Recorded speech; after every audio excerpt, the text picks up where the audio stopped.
¿Qué onda, viajeros? ¿Cómo están? Bueno, el día de hoy les voy a platicar un poco del viaje que tuve a China. Este viaje que tuve fueron 5 semanas que estuve allá. Fue por cuestiones de trabajo, pero bueno, cuando uno termina el trabajo, pues puede darse un poquito tiempo de conocer la cultura y de cómo es la vida allá en China, ¿no? Pues bueno, hoy les voy a presentar 5 puntos que son muy importantes que pueden considerar antes de viajar a este país, porque es otra cultura y pues que muchas veces nos imaginamos que puede ser de una cierta forma, pero al final cuando llegamos no es lo que parece. Pues bueno, el primer punto a considerar es la comunicación. Uno da por entendido que sabiendo inglés te puedes comunicar en cualquier parte del mundo, y la verdad es algo cierto, pero también tenemos que considerar que en países desarrollados como China no todas las personas hablan inglés, y más cuando es una lengua completamente diferente que ni siquiera tiene algunas palabras que se parezcan en inglés o como en español.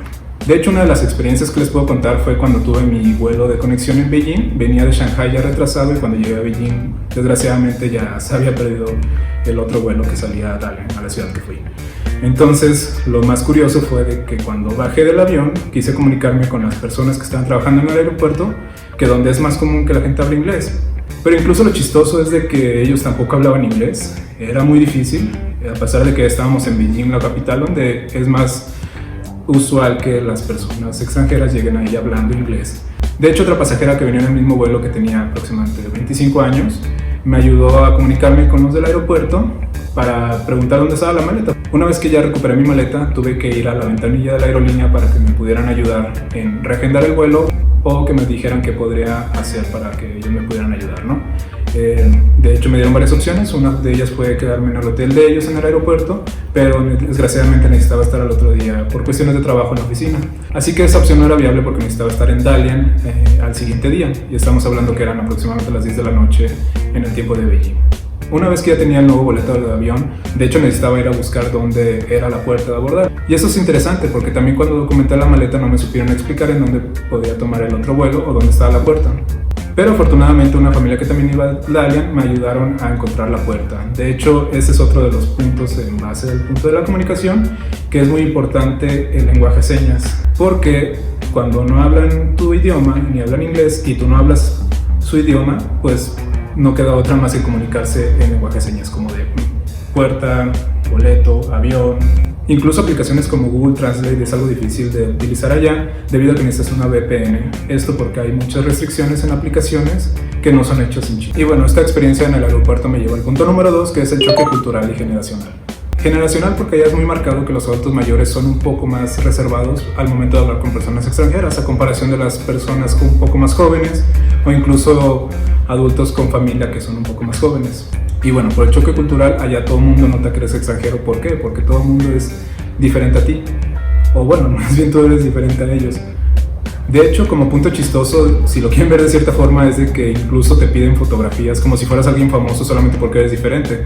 Esta otra anécdota es cuando llegué a la ciudad y me preguntaban si se podían tomar una foto conmigo. Entonces yo me quedé de que, bueno, está bien, digo, no soy como alguna persona famosa, pero adelante. Ya después, cuando les pregunté a mis compañeros de trabajo en China, me dijeron que era muy común que las personas se tomaran fotos con alguien extranjero simplemente porque es muy raro verlos allá. Y sobre todo en ciudades como Dalian, que a pesar de que son ciudades que son un poco más industriales, no hay mucho extranjero que los visita allá. Y bueno, para finalizar en este punto, también es importante saber que allá muchos son tímidos al hablar el inglés, porque no todo el mundo lo habla. Volvemos al punto 1 de la comunicación, que es muy difícil que una gente hable inglés, porque también es curioso de que allá es muy caro estudiar inglés. Bueno, el punto número 3 es acerca de los mitos. Uno de los primeros mitos que uno tiene, y de hecho es algo que mis papás me preguntaron cuando estaba allá en China, es acerca de la comida china, porque por ejemplo en México uno cuando va a los restaurantes de comida china que son como buffets, sabe que son un poco salados, que son verduras y que muchas cosas están fritas. Y la realidad es que no está tan lejos de la verdad, pero sí es muy diferente la comida china en China que en México. Porque debemos entender que la comida china en México está mexicanizada y utilizan condimentos que están en México para preparar la comida, que al final le da el sabor algo mexicano. De hecho, allá todos los platillos son arroz, yo diría que un 60-70%, y lo demás de carne y verduras, que obviamente son más verduras que carne. También otra base de su alimentación son los noodles, que también es otra cosa importante, que en China se conocen los fideos como noodles y en Japón como ramen. Otro mito de la comida es de que ellos consumen a lo mejor perros o animales extraños en varillas. Que bueno, podemos dividir este punto en dos secciones. Uno, los perros, y la otra, los insectos o animales extraños en varillas. De hecho, en China no es común que coman perro. De hecho, eso fue algo que les pregunté a mis compañeros de la empresa, de que si era cierto que ellos consumían perro.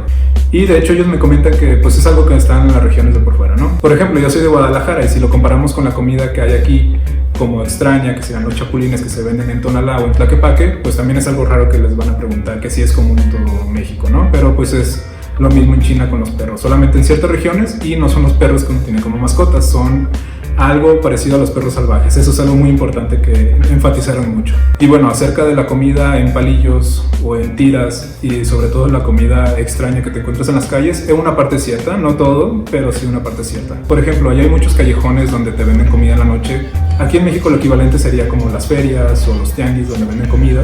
De hecho, otra anécdota chistosa fue cuando fuimos a un callejón en la noche donde vendían comida, fruta, snacks en la calle, y llegamos a un puesto donde había como un trompo de pastor y dije, bueno, tienen como tacos aquí, pero la realidad fue que era pollo, creo, porque no le dio mucho sabor, con mucho arroz. De hecho, la persona que estaba atendiendo estaba sin camisa y estaba picando la cebolla y los demás vegetales, pero lo chistoso es que estaba sin camisa. El punto número 4, y quizás más importante para todos, es qué hay acerca del precio del transporte de la comida. Yo cuando iba del hotel a la oficina siempre tomaba taxis en la mañana y era en la hora pico, donde todo el mundo iba a la escuela o iba ya al trabajo. Y si lo comparamos con México, no es algo caro. De hecho, yo diría que es algo parecido a México. Eran aproximadamente unos 15 kilómetros del hotel a la empresa y si no mal recuerdo, creo que costaba alrededor de 100 pesos mexicanos. Bueno, ya con la conversión. Y bueno, también el precio del metro no era tan caro. Si lo ponemos a pesos mexicanos, yo creo que te estaba costando como 10 pesos. Y si lo comparamos en otras ciudades, como en Estados Unidos, es muy barato. Y bueno, el precio de la comida tampoco es cara. De hecho, en la zona industrial donde estaba la empresa, había en cada esquina, había una plaza con restaurantes con diferente tipo de comida, y es por eso que no era caro. Y si también lo comparamos con México, es algo que no es caro. Porque un platillo para la comida me estaba costando aproximadamente 85 pesos mexicanos, ya con el refresco. Que de hecho ese es otro punto curioso, que ya la gente no acostumbra a tomar agua o algún líquido durante la comida, sino que es después. Y cuando iba a comer los primeros días con mis compañeros era como de que me estoy ahogando, necesito algo de refresco o algo de agua para tomar. Y ellos se me quedan viendo como de que no mi amigo, aquí no hacemos esto. Pero bueno, para finalizar este punto, el único consejo que les puedo dar es que prueben toda la comida que hay en China. No es algo que se tenga aquí en México y la verdad es algo que extraño mucho de ese país. Y bueno, para finalizar tengo el último punto, que son las trampas para turistas. Si bien sabemos que esto no es algo que suceda solamente en China, sucede en diferentes partes del mundo, como en Nueva York, en México incluso, y en otras partes del mundo, ahí es algo que es sumamente marcado. De hecho, si volvemos al punto de donde todo el mundo nota que eres extranjero, ese también es un punto malo en estas trampas, porque todo el mundo te va a querer vender las cosas más caras simplemente porque eres extranjero y porque eres diferente a ellos. De hecho, algo que se utiliza mucho y que no les debe dar pena es el regateo, porque allá es parte de su cultura. Algo que se me hacía súper curioso es que incluso cuando llegabas a tienda en centros comerciales, podías regatearle sacando simplemente tu teléfono con la calculadora, y si te dan un precio muy caro solamente decías, no, se me hace muy caro y mira, te ofrezco esto. Y ya es cuando se hace ahí parte de la negociación. Entonces, como otro consejo que les puedo dar es de que no les dé pena el regateo, porque también es parte de su cultura y es parte como de esa negociación entre cliente y vendedor. Pero esto me lleva a la última parte, de que es muy importante, de que cuando vayan a pagar deben de verificar que sí sea el precio que acordaron. Porque se da mucho de que incluso cuando ya le regateaste y ya acordaron algún precio, al final te quieren cobrar un poco más porque sienten que le están perdiendo. Pero al final no le pierden, de hecho sí tienen una muy buena ganancia incluso ya cuando regateas. Pero de hecho algo que podemos comparar de China con México es de que cuando uno regatea en algún mercado, aquí en México sí te respetan el precio final. Y al final no hay necesidad de volver a regatear porque sí se respeta el acuerdo que llegan al final, ¿no? Y bueno, viajeros, esos fueron los 5 puntos que les quería compartir de mi viaje a China. Cuéntenme qué les parece, si era la idea que tenían de China o si planean hacer un viaje a China y si tenían algo de conocimiento sobre estos puntos que vimos. Y también díganme si les gustó este video y si quieren saber más tips que les pueda ayudar en China, háganmelo saber en los comentarios para hacer una segunda parte de este video con más puntos a considerar y más tips que les puedan servir para su viaje a China. Gracias.